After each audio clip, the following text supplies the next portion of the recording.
श्रीचैतन्यमनोभीष्टं स्थापितं येन भूतले स्वयं रूप कदा मह्यं ददाति स्वपदान्तिकम्। जय श्री कृष्ण चैतन्य प्रभो नित्यानंद, श्री अद्वैत गदाधर श्रीवासादि गौर भक्तवृंदा। हरे कृष्णा कृष्णा कृष्णा हरे हरे, हरे राम राम राम हरे हरे। नमो ओम विष्णुपदाय कृष्ण पृष्ठाय भूतले श्रीमते भक्ति वेदांत स्वामिनिति नामिने। नमस्ते सारस्वते देवे गौरवाणी प्रचारिणे, निर्विशेषा शून्यवादी पाश्चात्य देशतारिणे। So hopefully everything is fine, sound is coming. So let me put this into, yeah, okay. तो जो आचार्यों की जो पूजा है, जो वर्शिप है, वो वैष्णव संप्रदाय में बहुत ही ज़्यादा महत्वपूर्ण है। तो सभी वैष्णव संप्रदायों में 4 वैष्णव संप्रदाय हैं: ब्रह्म संप्रदाय, कुमार संप्रदाय, श्री संप्रदाय और रुद्र संप्रदाय। तो सभी संप्रदायों में वैष्णवों की अर्चना जो है वो बहुत ही महत्वपूर्ण बताई गई है।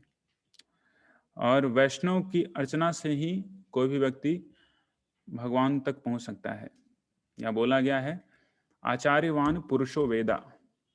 जो आचार्यों जो आचार्यवान है, जिनके पास आचार्य हैं, वही किनको समझ सकते हैं? वेद को समझ सकते हैं, या फिर वो वही पुरुष को समझ सकते हैं जो कि परम पुरुषोत्तम भगवान श्री कृष्ण है। तो आचार्योपासना जो बहुत ही महत्वपूर्ण एक एस्पेक्ट है कृष्ण भावना का या फिर किसी भी संप्रदाय का। जैसे हम लोग जानते हैं कि श्री संप्रदाय में श्रीपाद रामानुजाचार्य हैं, बहुत ही प्रमुख आचार्य कहे जाते हैं श्रीपाद रामानुजाचार्य। और हम लोग जानते हैं कि मध्व संप्रदाय में या फिर ब्रह्म संप्रदाय में श्रीपाद मध्वाचार्य हैं। और हम लोग देखते हैं कुमार संप्रदाय में श्रीपाद निम्बार्काचार्य, और विष्णु स्वामी रुद्र संप्रदाय में। तो इन सभी संप्रदायों में इन सभी आचार्यों की पूजा होती है, भगवान के रूप में नहीं बल्कि भगवान श्री कृष्ण के एक बहुत ही घनिष्ठ पार्षद के रूप में। तो जिस प्रकार से हम लोग देखते हैं कि अन्य संप्रदायों में आचार्यों की स्थिति, उसी प्रकार से हम लोग देख रहे हैं कि गौड़िया वैष्णव जो धारा है उसमें इस्कॉन नाम का एक बहुत बड़ा एक शाखा है, जिसने लाखों करोड़ों लोगों को, करोड़ों भक्तों को आश्रय दिया है। और उस बड़ी शाखा में जो मोस्ट प्रोमिनेंट हमारे आचार्य हैं वो हैं हमारे श्रील प्रभुपाद जी। तो उनकी अर्चना का जो लेवल है वैसा ही है जैसा कि अन्य जितने भी संप्रदाय हैं उनमें उनके आचार्यों की है। तो ये समझना बहुत ही ज़्यादा जरूरी है हमें। तो आचार्यों की जो मंशा है, आचार्यों का जो आने का है, वो सबसे पहले से ही शास्त्रों में वर्णित रहता है। जैसे हम जानते हैं कि भगवान श्री कृष्ण आते हैं तो उनके बारे में पहले से ही शास्त्रों में वर्णित है। कई शास्त्रों में, लगभग प्रत्येक शास्त्र में भगवान श्री कृष्ण के बारे में वर्णन है। और श्री चैतन्य महाप्रभु आए, उनके बारे में भी वर्णन है। उसी प्रकार से श्रील प्रभुपाद जी भी आए हैं, उनके बारे में वर्णन है। श्रीपाद रामानुजाचार्य, उनके बारे में वर्णन है। लेकिन इस वर्णन को समझने के लिए आपको सही में शास्त्रों का ज्ञान होना चाहिए।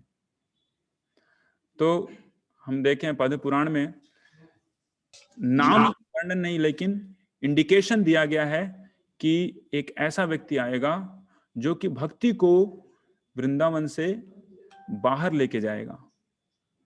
एक ऐसा व्यक्ति आएगा जो कि भक्ति देवी को वृंदावन से बाहर विदेश में लेके जाएगा। जब भगवान श्री कृष्ण अपनी अप्रकट लीला कर रहे होते हैं तो जितने भी इस संसार में नदियां हैं, मुख्य रूप से गंगा, यमुना, सभी भगवान के पास अपनी व्यक्तिगत स्वरूप में आती हैं और बोलती हैं कि हे भगवान, आप तो जा रहे हैं इस संसार में, इस संसार को छोड़ के, लेकिन हम लोग यहाँ पे क्यों रहें अगर आप ही नहीं हैं? आपके जाने के बाद घोर कलयुग आने वाला है और कलयुग के लोग इतने पाप कार्य करेंगे और पाप कार्य करने के बाद वो सारा पाप हमारे जल में आके क्या करेंगे, बहाएंगे। और उससे हम लोग इतने संतप्त हो जाएंगे, इतने कलुषित हो जाएंगे कि इसका कोई ठिकाना नहीं। हम नहीं चाहते कि हम यहाँ रहें आपके वियोग में, हम आपके साथ ही जाना चाहते हैं। कृपया ऐसी कृपा हमारे ऊपर करें। तो भगवान श्री कृष्ण बोल रहे हैं कि हे गंगे, आप अगले 5,000 साल तक कम से कम रहो, अगले 5,000 साल तक रहो।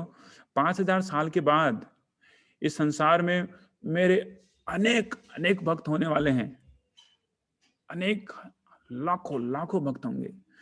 और वहां पे भगवान श्री कृष्ण बोल रहे हैं कि वो मेरे नाम के पुजारी होंगे, वर्शिपर्स ऑफ माय नेम। तो हम लोग देख रहे हैं कि वो सारी जो बातें पहले भगवान श्री कृष्ण द्वारा बताई गई हैं, फोरकास्टेड हैं, सभी कुछ अभी हो रही हैं। और इसको करने वाले कौन हैं? इसको फ्रुक्टिफाई करने वाले हैं श्रील प्रभुपाद।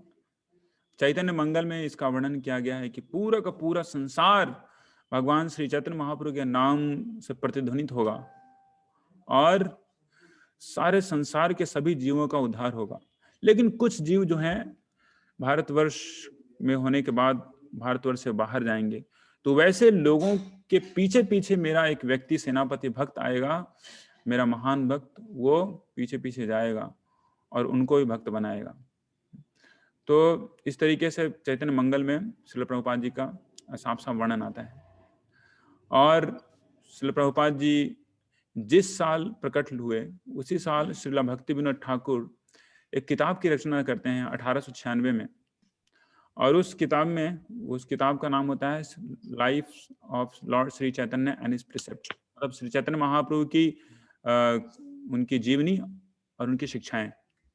और उस किताब में भक्ति विनोद ठाकुर लिखते हैं कि वो समय बहुत ही जल्दी आने वाला है, एक व्यक्ति प्रकट होने वाला है इस भूतल पे जो श्री चैतन्य महाप्रभु की इस वाणी को पूरे संसार में विस्तार करेगा। और मैं वो समय देखना चाहता हूँ, वो समय मैं अपनी आंखों के सामने देखना चाहता हूँ। मैं लालायित हूँ उस समय को देखने के लिए जिसमें भगवान श्री चैतन्य महाप्रभु के भक्त वो जर्मन देश से, रशियन, अफ्रीकन, यूएस, प्रत्येक देश से आके एक साथ जय सचिनंदन गौर हरि, जय सचिनंदन गौर हरि, इस तरीके का वो हरिनाम संकीर्तन करेंगे। वो समय और वो व्यक्ति आने ही वाला है। और जिस साल उस किताब का प्रकाशन हुआ था उसी साल श्रील प्रभुपाद जी का जन्म हुआ था 1896 को। तो आज हम लोग क्योंकि 125वां वर्षगांठ है श्रील प्रभुपाद जी के अपीयरेंस का, तो सभी हमारे जितने भी इस्कॉन के भक्त वृंद हैं सबों को चाहिए कि हमें श्रील प्रभुपाद जी के लिए कुछ सेवा करने के लिए हमें संकल्पबद्ध होना चाहिए, या फिर उनकी सेवाओं में रत होने के लिए, या कुछ अपना इनिशिएटिव लेने के लिए, या फिर कुछ भक्त लोग मिलकर कुछ कर रहे हैं उसमें अपना सहयोग देने के लिए हमें एकजुट होना चाहिए। तो अभी पूरा साल का बस 3-4 महीने गए हैं, पूरा अभी 8 महीना बाकी है। तो ऐसी सेवाओं का मौका मिलेगा अवश्य मैं आपको बताऊंगा तो क्या क्या सेवाएं हम लोग कर सकते हैं। तो श्रील प्रभुपाद जी की जो बाल्य लीला है, उस बाल्य लीला में से जो मुख्य रूप से श्रील प्रभुपाद लीलामृत जो कि श्रीला सतस्वरूप दास गोस्वामी महाराज जी ने लिखा है, उसके ऊपर हम चर्चा करेंगे, क्योंकि चर्चा का विषय ही है सेलिब्रेटिंग श्रील प्रभुपाद लीलामृत।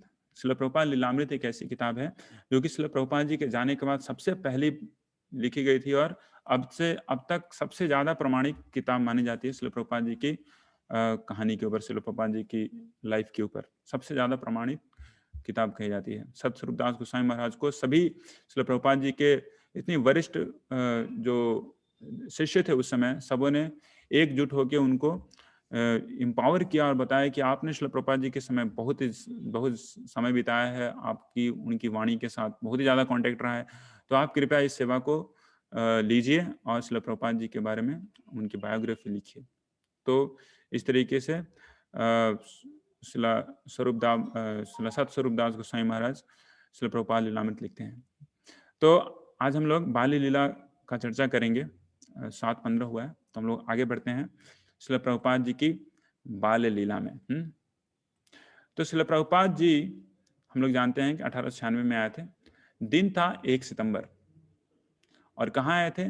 टॉलीगंज, कलकत्ता का एक जगह है, छोटा सा जगह है टॉलीगंज। उस समय महानगर उतना बड़ा नहीं था, अब तो कलकत्ता के अंदर आता है, लेकिन उस समय एक कस्बा टाइप का था, वहाँ पे उनका जन्म हुआ था।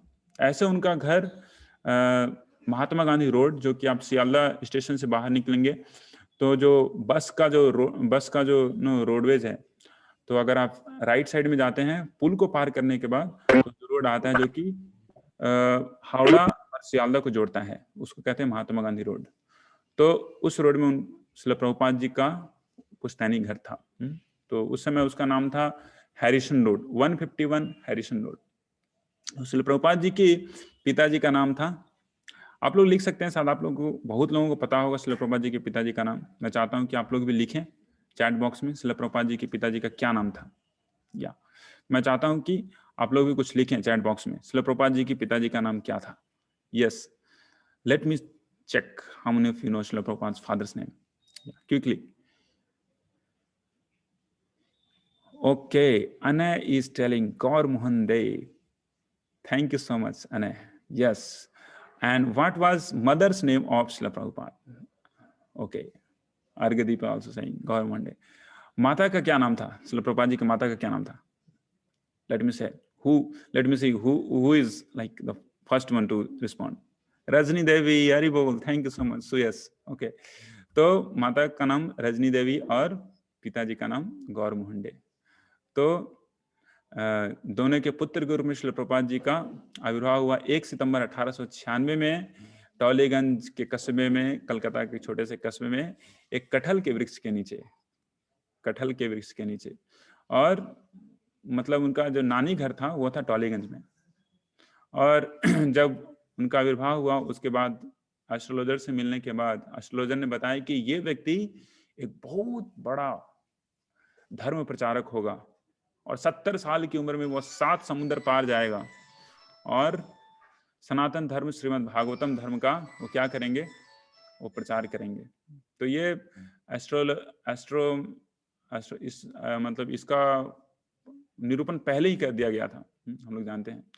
तो इस तरीके से कुछ दिनों के बाद नानी घर में जब उनका जन्म हुआ उसके बाद श्रील प्रभुपाद जी अपने घर आते हैं, Mahatma Gandhi road 151 Harrison road. तो वहाँ पे उनके बारे में बताया गया है श्रील प्रभुपाद लीलामृत में कि उनका जो जन्म है एक सुवर्ण वणिक फैमिली में हुआ था, या फिर अगर साफ साफ बोला जाए तो एक कायस्थ फैमिली में उनका जन्म हुआ था। उनका गोत्र गौतम गोत्र कहलाता है। और डे जो सरनेम है, डे सरनेम अभी भी पाया जाता है हर जगह, आप जानते हैं मन्ना डे और ये सब बहुत फेमस है ना। और तो उनका जो 2 परिवार है, उनका मल्लिक और डे दोनों एक साथ रहते थे। और 151 हैरिसन रोड में पूरा का पूरा जो हैरिसन रोड के इधर उधर दोनों तरफ में सिर्फ मल्लिक का घर था, मल्लिक का ही प्रॉपर्टी थी। तो उसी मलिक की प्रॉपर्टी के एक बंगलों में श्रील प्रभुपाद जी के पिताजी गौर मोहन डे और उनकी माँ रजनी रहती थी। तो ऐसे श्रील प्रभुपाद जी ने एक लेक्चर में बताया कि मेरा जो खानदान है वो श्री चैतन्य महाप्रभु के एक अन्यतम पार्षद से मिलता है। तो जो कि श्री नित्यानंद प्रभु के 12 गोपालों में से एक थे। उदाहरण दत्त ठाकुर उनका नाम है।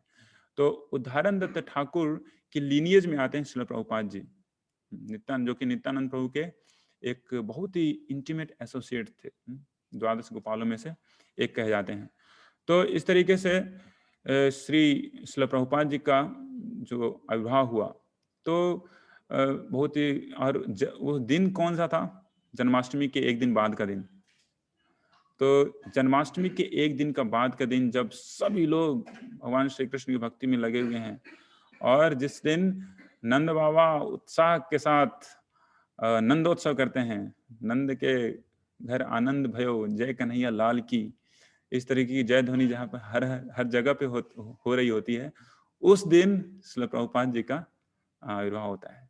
नंद के आनंद भयो जय कन्हैया लाल की। और यहाँ पे देखते हैं हम लोग गौर के घर आनंद भयो, जय श्रील प्रभुपाद की। तो गौर मोहन डे के घर में श्रील प्रभुपाद जी का आविर्भाव हो चुका है। श्रील प्रभुपाद जी का जब आविर्भाव उस दिन हुआ तो अगल बगल के जितने भी नेबर्स थे सबने बोला कि इसका नाम नंदूलाल रखना, नंदूलाल। लेकिन श्रील प्रभुपाद जी के जो पिताजी थे गौर मोहन डे रजनी देवी, उन्होंने एस्ट्रोलॉजर से बात करके उनका नाम रखा अभय चरण। तो इस तरीके से अभय चरण धीरे धीरे वहां पे पल बढ़ रहे थे। तो उनके मलिक का जो फैमिली था बहुत ही रईस फैमिली था। मलिक फैमिली के उस मतलब उतना बड़ा जो पैलेस था और उनका ही एक छोटा सा मंदिर था जो कि श्रील प्रभुपाद जी का जो घर है उसके घर के सामने जो रोड क्रॉस करने के बाद एक छोटा सा मंदिर था जिसका नाम था राधा गोविंद मंदिर। तो श्रील प्रभुपाद जी अपनी लेक्चर में बहुत बार उस मंदिर के बारे में बताते हैं कि जो बच्चे थे उस समय उनके एक छोटे से दोस्त के साथ वो उस मंदिर में जाया करते थे, राधा गोविंद मंदिर में। वो बग्घी में जाया करते थे। पहले बग्घी हुआ करती थी, बच्चों को या फिर महिलाओं को एक जगह से दूसरी जगह ले जाने के लिए बग्घी हुआ करती थी। तो बग्घी में वो बैठ जाते दोनों जन और चलते कहाँ, दर्शन करने के लिए, राधा गोविंद जी का दर्शन सुबह सुबह। तो वहाँ पे राधा गोविंद जी का दर्शन करते, बहुत देर तक राधा कृष्ण को निहारते रहते, पूजा होती, संकीर्तन होता और वहाँ पे वो बहुत ज़्यादा समय बिताया करते थे। इधर उधर बाहर की कोलकाता की जो सड़कें हैं, रोड स्ट्रीट, वहाँ पे जो भीड़ भाड़ है उससे बच के वहाँ पे कंसिडरेबल टाइम वहाँ पे मंदिर में श्रील प्रभुपाद जी अपने बचपन से दिया करते थे। तो हम लोग देखेंगे श्रील प्रभुपाद जी और जितने भी नित्य पार्षद हुए हैं उनके जीवन और अन्य जीवों के जीवन में से हम लोग का जीवन, स्पेसिफिकली मेरा अगर मैं बोलूं तो बहुत अंतर होता है। जो नित्य पार्षद होते हैं भगवान श्री कृष्ण के, जो नित्य सिद्ध होते हैं, वो हमेशा से भगवान से कनेक्टेड होते हैं। जन्मजात वो हमेशा भगवान से वो संयुक्त होते हैं। ऐसा नहीं कि उन्हें नया कुछ देना पड़ता है ना। अभी आप ठीक है, आप ये कर रहे हैं वो कर रहे हैं तो ठीक है, थोड़ा सा आप भगवद गीता का क्लास कीजिए, उसके बाद भक्ति करेंगे, नहीं। तो जो नित्य पार्षद होते हैं उनके जीवन में ऐसा ही कॉन्ट्रास्ट होता है कि बचपन से ही उनका जन्म इस जगह पे होता है कि वो स्वतः ही भगवान श्री कृष्ण की भक्ति के प्रति आकृष्ट हो जाते हैं, आकृष्ट ही रहते हैं समझिए। तो बचपन से ही जब वो एकदम बाल्य शिशुवस्था में थे तब से श्रील प्रभुपाद जी अपने दोस्त के साथ वो राधा गोविंद मंदिर में वो जाया करते थे और वहाँ पे आरती देखा करते थे। तो इस तरीके से बड़े हो रहे थे। और बहुत सारी ऐसी क्रियाएं भी होती हैं जो कि हम लोग भी करते हैं, है ना। वैसे जो नित्य पार्षद हैं, नित्य मुक्त आत्माएं हैं या फिर नित्य सिद्ध जो भक्त हैं भगवान श्री कृष्ण के शुद्ध भक्त, वो भी वैसे ही कार्य, बदमाशी जैसे हम लोग क्या करते थे वैसे वो भी आपको दिखेंगे करते हैं। लेकिन अंतर क्या है कि हर स्थिति में वो भगवान को कभी विस्मरण नहीं किए हैं, हमेशा वो भगवान श्री कृष्ण को याद रखे हुए हैं। तो एक बार की बात है, श्री प्रभुपाद जी को मतलब अभय चरण डे को, अभय चरण डे, अभय चरण का तबीयत खराब हो गया। अभय चरण असुस्थ हो गए छिलो अगर बांग्ला में बोला जाए तो। और क्या था, उनको टाइफाइड था। टाइफाइड होने के कारण क्या है, उस समय अंग्रेजी पढ़ाई लिखाई चल रही थी। धीरे धीरे ये जो ब्रिटिश जो ब्रिटिश सिस्टम ऑफ मेडिकेशन है वो धीरे धीरे प्रचारित हो रहा था। तो ब्रिटिश सिस्टम में क्या है ना कि मांस को खिलाने के लिए वो बहुत ही ज्यादा उन लोग उत्सुक रहते हैं। तो डॉक्टर बोस करके उनका एक दोस्त था गौर मोहन डे का, वो आके बोले कि इसका तबीयत बहुत ज्यादा खराब है, इसको चिकन का सूप लेना पड़ेगा। इनको चिकन का सूप लेना पड़ेगा तभी जल्दी ठीक होगा, अन्यथा नहीं। तो गौर मोहन डे बोले कि बिल्कुल नहीं, कभी हो ही नहीं सकता है कि मेरे घर में मेरा बेटा चिकन का सूप ले, इम्पॉसिबल। तो डॉक्टर बोस बोले कि नहीं, लेना ही पड़ेगा, क्योंकि अगर नहीं लेंगे तो बहुत कमजोर हो गया है, मृत्यु भी हो सकती है। तो क्योंकि एक ही बेटा है, तो गवर्नमेंट ने बोला ठीक है चलो कोई प्रॉब्लम नहीं। तो अगले दिन ये जो डॉक्टर बोस थे वो चिकन ब्रोथ लेके आते हैं और ऑफर करते हैं गवर्नमेंट डे को। गवर्नमेंट डे वो अपने छोटे से शिशु जो उनका बेटा है अभय चरण, उनको पिलाने की चेष्टा करते हैं चिकन ब्रोथ। तो जैसे ही मुख में डालता है वैसे ही वोमिट कर देते हैं, और हाथ ऐसे करके वो बोलते हैं कि नहीं मैं नहीं पी सकता, रोने लगते हैं, अभयचरण रोने लगते हैं। तो इसको देख के गौर मंडे बोलते हैं कि इसको पीना नहीं है, मुझे भी नहीं पिलाना है, तो क्यों इसको फेंको, फेंक दिए, तुरंत फेंक देते हैं गौर मंडे। और गौर मंडे पूर्ण रूप से समर्पित हो जाते हैं भगवान की कृपा के ऊपर कि अगर मेरे पुत्र को जिंदा रहना है तो गोविंद जी जिंदा रखेंगे बिना ब्रोध के, चिकन ब्रोथ के।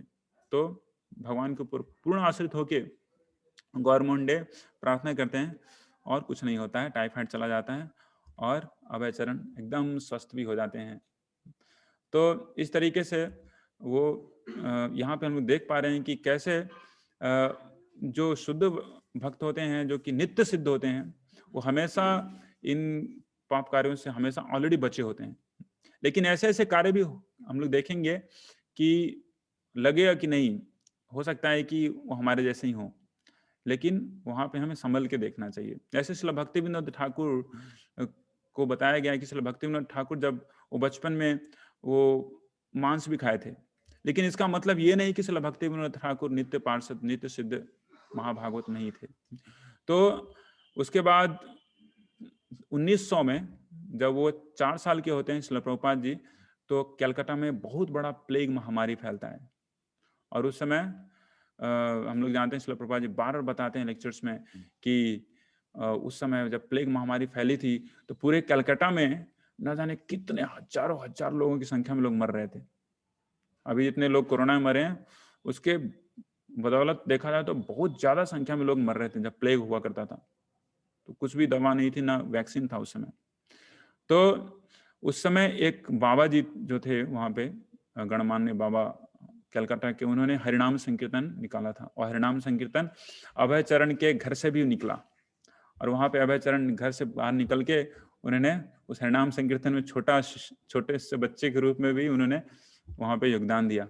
और हरिनाम संकीर्तन के कुछ दिनों बाद ही वो प्लेग जो है, प्लेग इतनी बड़ी महामारी, वो वहां से रफा दफा हो गई, कलकत्ता को साफ कर गई। तो श्रील प्रभुपाद जी आम के बहुत ही ज्यादा रसिक थे बचपन से ही। अभय चरण दे वो आम बहुत पसंद आता था। ऐसे श्रील भक्ति सिद्धांत सरस्वती गोसाई महाराज वो कभी आम नहीं खाते थे। हम लोग जानते हैं श्रील भक्ति सिद्धांत सरस्वती महाराज जब छोटे थे, एक छोटे शिशु के रूप में जब वो कृष्णनगर में रहते थे, कृष्णनगर के पास वीरनगर में जहाँ पे श्रील भक्ति विनोद ठाकुर का घर था, तो उनके भी पापा भक्ति विनोद ठाकुर क्या लाते थे, आम लाते थे। एक बार उन्होंने ऐसे ही खा लिया, बिना ऑफर किए हुए भगवान को खा लिया। तो श्रील भक्ति विनोद ठाकुर ने बोला कि विमला, उनका नाम था विमला, विमला तुमने बिना सीजन का पहला आम, नया आम तुमने बिना ऑफर किए खा लिया, ये तो बहुत बड़ा अपराध हुआ है। तब से विमला प्रसाद, जो कि आगे चल के श्रील भक्ति सिद्धांत सरस्वती महाराज हुए, उन्होंने कान पकड़ लिया कि मैं कभी भी जीवन में आम नहीं खाऊंगा। लेकिन श्रील प्रभुपाद जी, हमारे अभय चरण अरविंद भक्तिवेदांत स्वामी श्रील प्रभुपाद जी को आम बहुत ही ज्यादा प्रिय था। तो हम लोग देखते हैं कि सभी आचार्य हैं, लेकिन यहाँ पे imitation is not allowed. What is allowed? Only following is allowed. तो श्रील प्रभुपाद जी भक्ति सिद्धांत सरस्वती गोसाई महाराज के एक एक इंस्ट्रक्शन को अपने हृदय में रख के उन्होंने क्या किया, उसको पालन किया। ऐसा नहीं किया कि नहीं ठीक है मेरे गुरुदेव आम नहीं खाते थे, ठीक है हम भी आम नहीं खाएंगे, हम भी पालन करेंगे गुरुदेव का, नहीं। तो इमिटेशन और फॉलोइंग में अंतर होता है। तो ये बहुत ही महत्वपूर्ण है समझना कि फॉलोइंग मतलब जो बोला गया वो करना है, इमिटेशन मतलब जो कर रहे हैं वही करना है। तो दोनों में अंतर होता है। श्रील प्रभुपाद जी बताते हैं मेरे पिताजी का इनकम 250 रुपया का महीना था। उस समय 250 रुपया बहुत ज्यादा हुआ करता था, और 250 रुपये में इतना होता था कि आराम से हम लोग खाते थे। बहुत ही ज्यादा फेबुलसली रिच नहीं थे, लेकिन गरीबी के कारण तंगी भी नहीं थी। तो इस तरीके से जब भी मैं बोलता पापा मेरे लिए आम लेके आइए, तो गौर मंडे मेरे पापा तुरंत बहुत सारा आम लेके आते, और सारा दिन आम पे ही पूरा दिन चला जाता, पूरा दिन आम ही खाते थे अभय चरण डे, हमारे श्रील प्रभुपाद जी।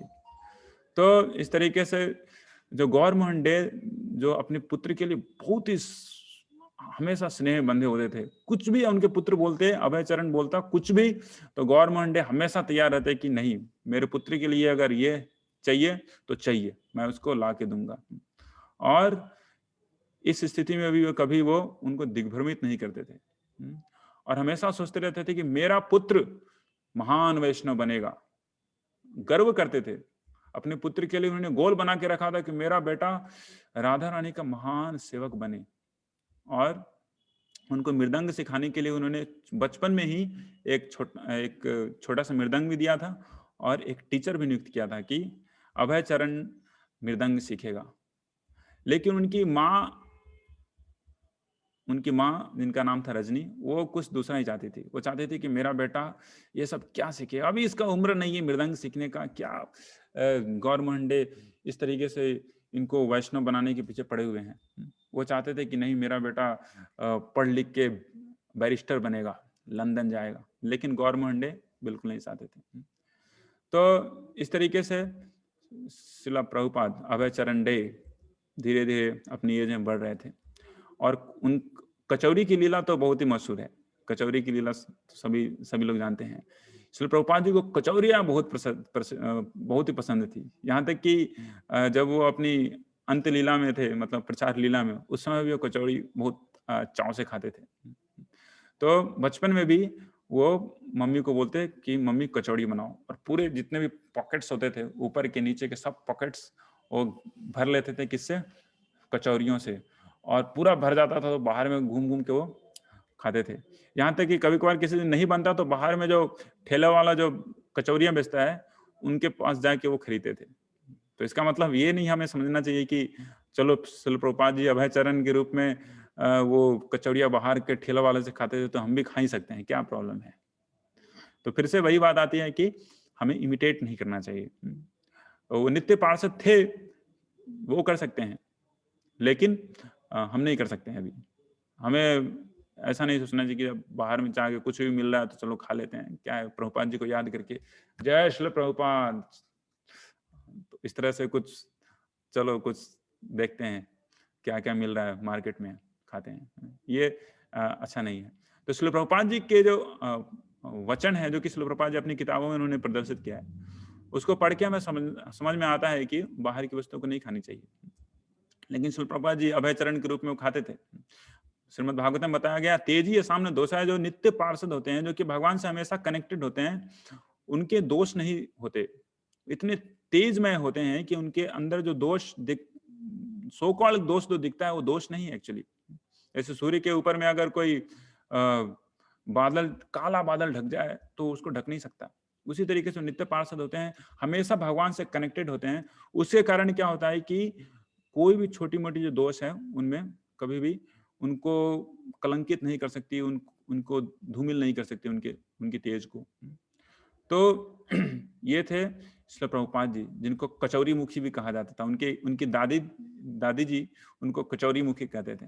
एक बार श्रील प्रभुपाद अपने पिताजी के साथ गए थे मेले, और मेले में जाके उन्हें देखा कि मुझे खिलौना चाहिए। खिलौने में क्या, वहां पे पिस्टल रखा हुआ था, गन। तो पापा को बोला कि पापा गन चाहिए, तो उन्होंने एक गन दे दिया उनको, खरीद दिया गन। फिर से रोने लगे, बोले कि नहीं मुझे 2 गन चाहिए। क्यों चाहिए 2 गन, पापा ने बोला। तो श्रील प्रभुपाद जी बोलते हैं 2 गन चाहिए, 2 हाथ के लिए, 2 हाथ है, 2 गन चाहिए, बस दोनों से खेलूंगा। तो गवर्नमेंट ने सोचा कि बहुत ज्यादा हो गया, ये नहीं चलेगा। तो उन्होंने बोला कि नहीं, अब नहीं, चलो एक ही गन से खेलना। तो क्या हुआ, अभय चरण वहीं पे धरती पे लौटने लगे, जोर जोर से चिल्लाने लगे मेले में। ऐसे यूजुअली आजकल का मेला तो पता नहीं कैसा लगता है, कुछ दूसरी चीज। आजकल के बच्चे वो क्या बोलते हैं उसको, कंप्यूटर गेमिंग ज्यादा करते हैं, और जो बाहर का जो गन है वो तो छोड़ ही दिए, अब कुछ दिखता ही नहीं है, सब कुछ अब कंप्यूटर में आ गया है। तो ऐसे थे गौर मोहंडे और ऐसे थे अभय चरण डे। दोनों की जोड़ी बहुत ही पक्की थी, हम लोग आगे देखेंगे। तो रजनी और गौर मोहंडे दोनों का जो रिश्ता था, दोनों का जो रिलेशन था, बहुत ही अच्छा था। यहाँ पे हमारी शिक्षा के लिए यही है कि जब तक एक अच्छा परिवार, जहाँ पे जो पेरेंट्स हैं अच्छे से नहीं रहते, तब तक वहाँ पे एक अच्छा पुत्र या फिर एक अच्छे भक्त की परवरिश नहीं हो सकती है। बहुत ही जरूरी। रजनी जो थी वो भी एक बहुत ही अच्छे संभ्रांत वैष्णव घर से आई थी, रजनी। और गौर मोहन तो नाम ही है गौर मोहन, हमेशा वो भगवान श्री कृष्ण की भक्ति क्या करते थे। उनके घर में कभी भी पति पत्नी के बीच में वो कलह नहीं हुआ करता था। तो जैसे टीवी शोज में दिखाया जाता है, बहुत सारे इधर उधर की लफंग चीजें, कलह, बाती झगड़ा, ये सब तो कभी भी गौर मोहन और रजनी के बीच में कभी नहीं होता था। तो इसके कारण उनके उनके पुत्र अभय चरण पे इतना अच्छा ये पड़ा, मतलब कि जो उनका जो संस्कार इतना अच्छा हुआ कि इतने महान भक्त बन पाए। तो ऑफ कोर्स शिला प्रभुपाद जी नित्य पार्षद थे, लेकिन फिर भी जब तक वैसा कल्चर, वैसा होस्टिंग प्लेस नहीं मिलता, तब तक भक्तों की अच्छी परवरिश नहीं होती, बच्चों की अच्छी परवरिश नहीं होती। तो ऐसी थी रजनी जो अभय चरण डे, मतलब शिला प्रभुपाद जी की जो माँ थी, वो बहुत ही ज्यादा अटैच थी अपने पुत्र से। एक बार अपने पुत्र को सुरक्षित रखने के लिए इधर उधर की पिशाच, घोस्ट, इस सब चीज से वो अपनी स्तन से उन्होंने खून भी अर्पित किया था एक देवता को। तो इस तरीके से वो आसक्ति थी। और एक बार ये अभय चरण डे बच्चों के साथ खेल रहे थे, तो तरबूजे का बीज क्या हुआ कि पेट के अंदर चला गया। और बच्चों ने बोला कि देखो अभय चरण, तुम्हारे पेट में तरबूजे का बीज गया है ना, ये धीरे धीरे अंदर में ही बड़ा होगा, और तुम्हारे मुख के अंदर से तरबूजे का जो लता है ना, वो बाहर निकलेगा, और तुम्हारे पेट में तरबूजा होगा और बाहर भी तरबूजा होगा। तो इसको सुन के अभय चरण बहुत डर गए, और उन्होंने आके मम्मी से पूछा, मम्मी मैं तो एक तरबूजे का बीज खा लिया, अंदर में क्या होगा? सभी बोल रहे हैं कि पेट के अंदर में पेड़ जन्मेगा और इस तरीके से बड़ा होगा, क्या ऐसा होगा? तो रजनी ने बहुत समझाया बुझाया, बहुत समझाने बुझाने के बाद अभय चरण वो किसी तरीके से शांत हुए। तो श्रील प्रभुपाद जी अपने बारे में बताते हैं कि मैं बचपन में बहुत ही बदमाश था, बहुत बदमाश लड़का था। मैं अगर कुछ भी थोड़ा सा भी कोई डिस्टरबेंस करता तो मैं तोड़ फोड़ चालू कर देता था, बहुत ही गुस्सैल था मैं। तो एक बार ऐसे कुछ रजनी उनकी माँ थी, तो पूरा तहस नहस चालू कर दिया उन्होंने। सबसे पहले एक बड़ा सा हुक्का रखा हुआ था घर पे, जिससे कि जितने भी गेस्ट आया करते थे उनको हुक्का दिया जाता था। हुक्का मतलब कि ओल्ड फैशन का सिगरेट, बहुत बड़ा सा पात्र होता है जिसमें पानी होता है और कुछ अरेंजमेंट होता है, गुड़ गुड़ करके साउंड आता है। तो हुक्के को जाके प्रभुपाद ने पाँव देके पूरा तोड़ दिया। इस तरीके से गुस्सा हो जाते थे। और एक बार रजनी उनको स्नान करवाने के लिए पकड़ रही थी, लेकिन वो भाग रहे थे, किसी तरह से पकड़ में आए, लेकिन इतना फाइटिंग में भिड़ गए, मशगूल हो गए अभय चरण, कि उन्होंने अपना सर ठोक लिया कहीं पे दीवार पे, और ब्लड आने लगा। इसको देख के गौर मोहन बहुत गुस्सा हो गए रजनी के ऊपर, रजनी तुम क्या कर रही हो, बेटे को मार दोगी क्या? तो इस तरीके से, छोड़ दो, नहीं नहाना चाहता तो छोड़ दो, क्यों पड़ी हो इसके पीछे? तो इतने बदमाश थे अभय चरण दे। तो किंडर गार्डन में उनको ले जाने का समय आ गया था, 4 साल के हो गए थे। तो किंडर गार्डन में जाना है, धीरे धीरे स्कूल जाना है, सीखना है उनको। तो मम्मी बोली, अभय चरण तुम कल आपको स्कूल जाना है। ठीक है जाऊंगा। तो कल आया, तो फिर नहीं आज नहीं जाऊंगा। तो फिर ठीक है, तो कल जाऊंगा। फिर इस तरीके से हम पोस्टपोन किया करते थे। तो एक दिन रजनी बोली कि नहीं आज तुमको बिल्कुल जाना है। तो जबरदस्ती का बोले, नहीं जाऊंगा मैं, तबियत मेरा खराब है, मैं नहीं जा सकता, मैं नहीं जाऊंगा स्कूल। तो इतने स्टबन अभय चरण डे हमारे शिल प्रभुपाद जी बहुत ही गुस्से हो गए थे। तो उनको किंडर गार्डन में डालने के लिए गौर मंडे ने एक सर्वेंट रखा जिसका नाम था दामोदर। वो दामोदर क्या करते थे, अभय चरण के पेट में रस्सी बांध के वो जबरदस्ती खींच के उनको ले जाया करते थे, बग्गी में डाल देते थे, और उस रस्सी को भी बग्गी से लगा देते थे, और खींच के वो ले जाया करते थे। जब बग्गी से निकलते थे तो फिर से वो चाहते थे कि भाग के मैं फिर से घर चला जाऊं, लेकिन फिर से पकड़ के उनको रखा जाता था किंडर गार्डन में। तो ऐसे थे श्रील प्रभुपाद। तो घर पे बहुत ही धार्मिक वातावरण था, महाभारत की कहानियां हुआ करती थी, और बचपन से ही महाभारत की कहानियां सुना करते थे श्रील प्रभुपाद जी। तो सब कुछ उनको पता था कि महाभारत क्या है, रामायण क्या है, और इस तरीके से वो बहुत ही आसक्त थे भगवान से शुरुआत से ही। उनके बाद ऑफ कोर्स उनकी जो छोटी बहन थी उनका नाम था, अच्छा कौन बता सकते हैं श्री प्रभुपाद जी की छोटी बहन का क्या नाम था? लेट्स हैव ए या सम एक्सरसाइज। यस, कोई बता सकते हैं श्री प्रभुपाद जी की छोटी बहन का क्या नाम था? You can write in chat box, अगर आपको याद है तो आप चैट बॉक्स में लिख सकते हैं। देखते हैं कौन उत्तर देता है। श्री प्रभुपाद जी की बहन का क्या नाम था? Yes yes yes yes yes, anybody? Yes Bhagat, yeah, you are about to reach to the answer. Yes, yes, yes, you are just about to reach to the answer. Yes, now you made it. Okay, thank you so much. So yes, so उनकी जो बहन का नाम था भवतारिणी। तो भवतारिणी बाद में अभयचरण की संगिनी हो गई। दोनों एक साथ जाते थे राधा गोविंद मंदिर, और वहां पे वो खेला करते थे, राधा गोविंद का दर्शन किया करते, और उसी की छत पे जाके वो, और फिर अपने घर पे वो पतंग खेला करते थे, पतंग खेलते थे। और पतंग खेलते खेलते वो प्रार्थना किया करते थे कि मेरा पतंग, हे गोविंद जी, हे गोविंद जी, देखो आप कृपा करके मेरे पतंग को और ऊंचा ले जाओ, और ऊंचा ले जाओ, ऐसे करते थे। तो यही होता है अंतर एक नित्य पार्षद में और एक हमारे जैसे लोगों में। हम भगवान श्री कृष्ण को सोचने के लिए जबरदस्ती प्रयास करते हैं, पढ़ाई भी लिखाई करते हैं, उसके बाद फिर जीवन में उतार चढ़ाव आती हैं, तो सोचते हैं कि भगवान श्री कृष्ण को कभी कभार भूल भी जाते हैं। लेकिन जो नित्य पार्षद होते हैं उनके लिए भगवान को याद करना बहुत ही नेचुरल होता है। ऐसे जैसे अभयचरण और भवतारिणी के साथ था, वो दोनों पतंग खेलते थे, और पतंग खेल खेल में वो क्या करते थे, कृष्ण को याद करते थे और प्रार्थना करते थे कि हे कृष्ण, मेरा पतंग कृपया आप ऊंचा ले जाइए। तो ये न केन प्रकार है ना मना कृष्ण निवेश तस्सात, किसी भी प्रकार से कृष्ण को स्मरण करना ही पूरे वेदों का, वेदांत का क्या है, सार है। अगर कोई भी हमेशा भगवान को याद कर रहा है, मतलब कि वो किसी भी स्थिति में भी क्यों ना हो, उसकी सफलता वही है, वो सफल है। तो ये बहुत ही नेचुरल था किनके लिए, श्रील प्रभुपाद जी के लिए, बचपन से ही। 1904 में जब वो कितने साल के हो गए थे, 8 साल के हो गए थे, तो इस तरीके से 1904 में उन्होंने मट्टीलाल सील स्कूल, मैं जब कलकत्ता रहता था कुछ सालों पहले, तो एक बार दर्शन किया था मट्टीलाल सील स्कूल का, अब भी वैसा ही है। तो पूरे का पत्थर का, ग्रेनाइट का स्ट्रक्चर है, स्कूल है।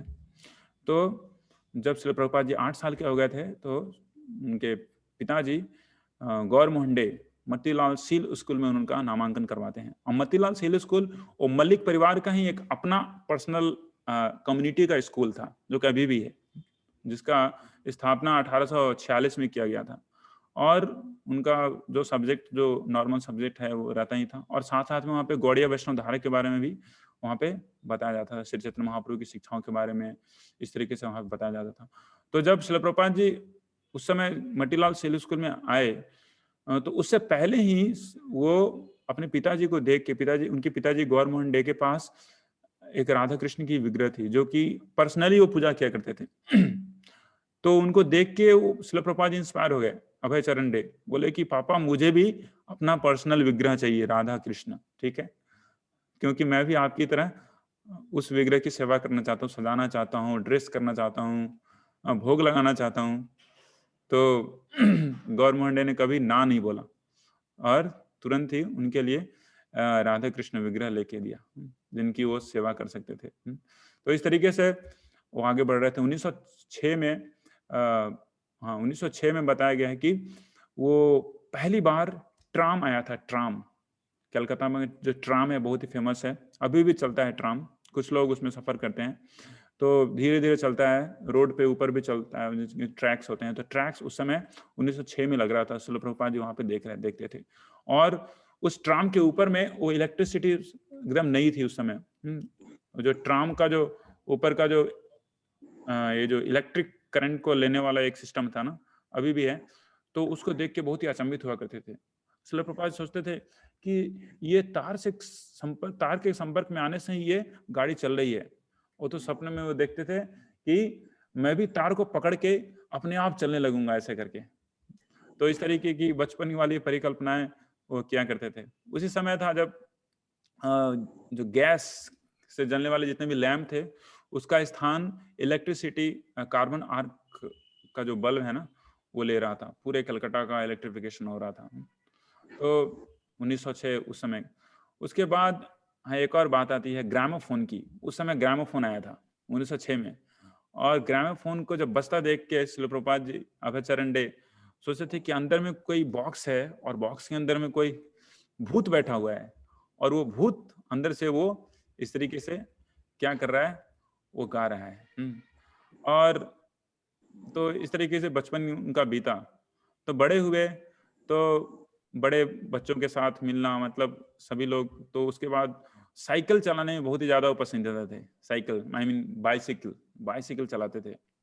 और फुटबॉल तो कलकत्ता का बहुत ही फेमस है, तो फुटबॉल खेलने के लिए उनको बुलाया जाता था।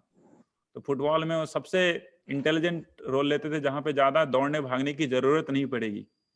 तो वो बोलते थे कि देखो मैं फुटबॉल तो खेलूंगा मैं, लेकिन अगर आप गोली बनाओगे तब, आई मीन गोली मतलब जो कि गोल पोस्ट पे रहते हैं, जिनको ज्यादा इधर उधर घूमने दौड़ने भागने की जरूरत नहीं होती, और सिर्फ गोल पकड़ेंगे।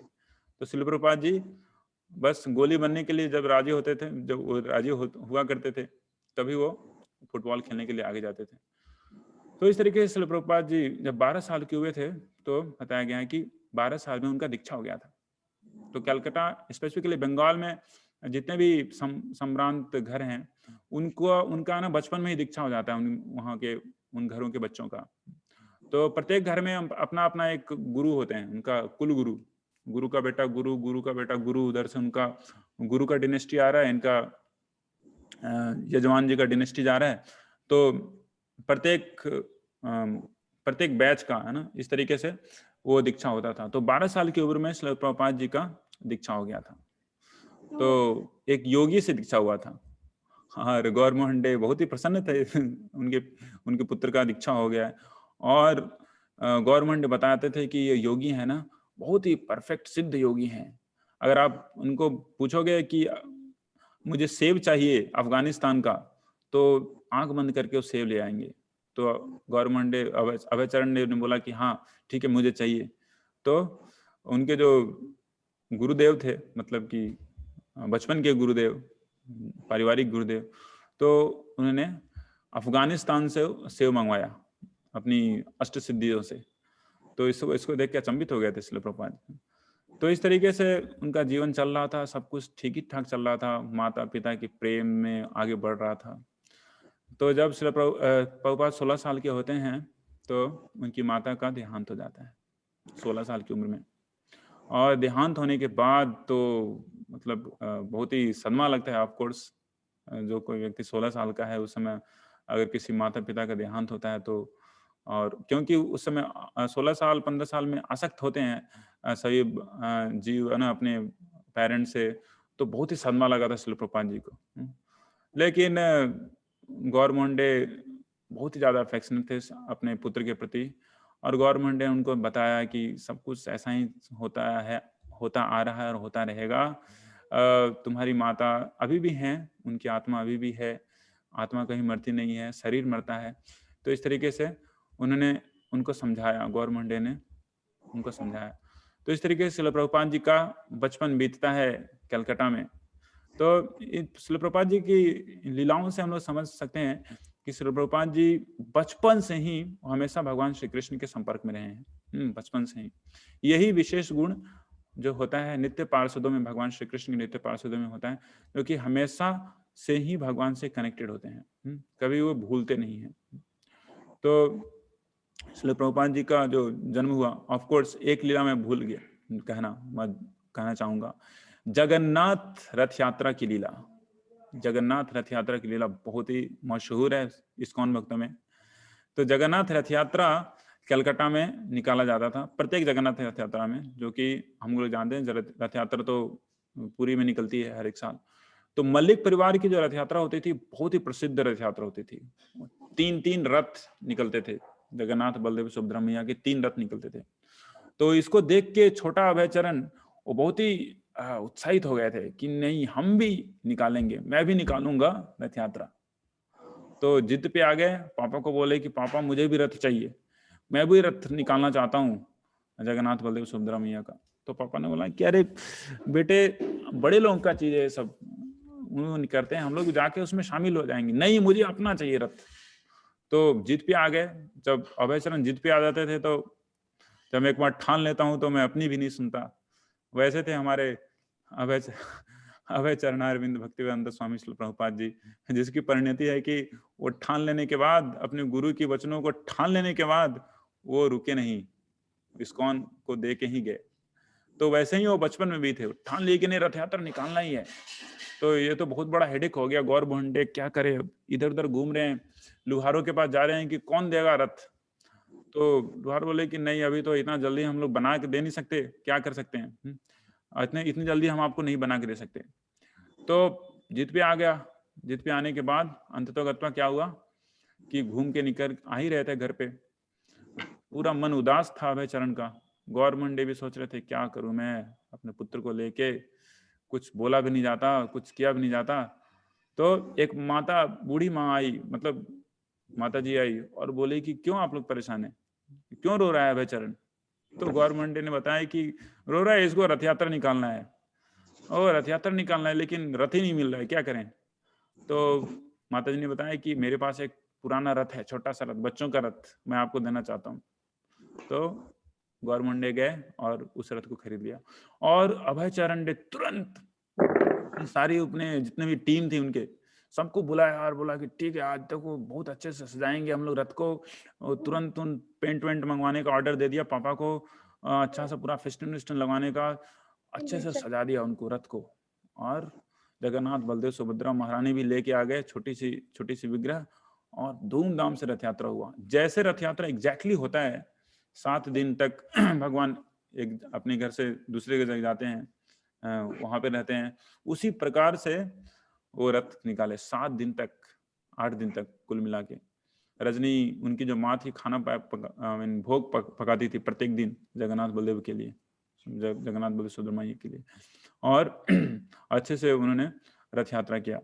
तो यही हम लोग देख रहे हैं कि वही रथ यात्रा अब श्रील प्रभुपाद जी पूरे संसार में विस्तार किए हैं, जिनके प्रति उनकी इतनी आसक्ति थी। हमेशा देखा करते थे कि कभी कभार जब वो 12-15 साल के हो गए थे तो वो छुट के चले जाते सियालदह स्टेशन, वहां पे देखते कि वृंदावन, मथुरा या फिर जगन्नाथपुर जाने वाली ट्रेन मतलब कैसे, कितने बजे है, या फिर कैसे जाएंगे, कितने घंटे लगते हैं, तो ये सब कुछ वो हमेशा उसी समय देखा करते थे।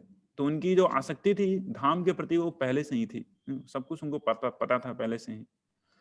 तो अभय चरणारविंद भक्ति वेदांत स्वामी श्रील प्रभुपाद का बचपन कुछ ऐसा था। तो चाइल्डहुड पास टाइम्स आज हम लोग यहीं पे समाप्त करते हैं। तो आज हमने देखा कि कैसे जितने भी आचार्यगण होते हैं उनके बारे में सुनना बहुत ही महत्वपूर्ण है उस संप्रदाय के भक्तों के लिए, क्योंकि उससे भगवान श्री कृष्ण अपनी गुणगान सुनने से भी ज्यादा प्रसिद्ध होते हैं। भगवान श्री कृष्ण कहते हैं कि मैं अपने भक्तों के हृदय में निवास करता हूँ, मेरे भक्त मेरे हृदय में निवास करते हैं। और जो कोई भी मेरे भक्त के बारे में कीर्ति करता है मतलब कि वो व्यक्ति मेरे हृदय के बहुत ही करीब आ पाता है।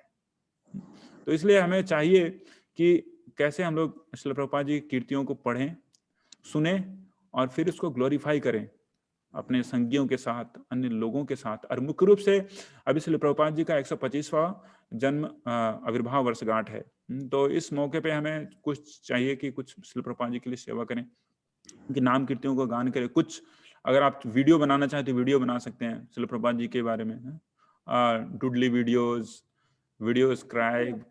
और आप क्या कर सकते हैं, लोगों को श्रील प्रभुपाद जी कुछ लीलाओं को लेके आप उसका प्रचार कर सकते हैं, अपने दोस्तों के साथ भी बता सकते हैं।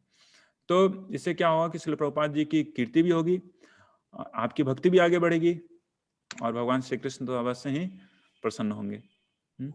तो आज हम लोग यहीं पे समाप्त करते हैं। अगर कोई प्रश्न है, कोई कमेंट है तो आप लोग चैट बॉक्स में लिख सकते हैं, और अगर आप चाहें तो पूछ भी सकते हैं ऐसे। तो मैं आपको अनम्यूट करने की जो आज्ञा है जूम से वो दे चुका हूँ। तो अगर आप चाहें तो अपने आप को अनम्यूट कर सकते हैं। या फिर आप लोग चैट बॉक्स में लिख सकते हैं अगर कोई कमेंट है, कोई प्रश्न है। हरे कृष्णा।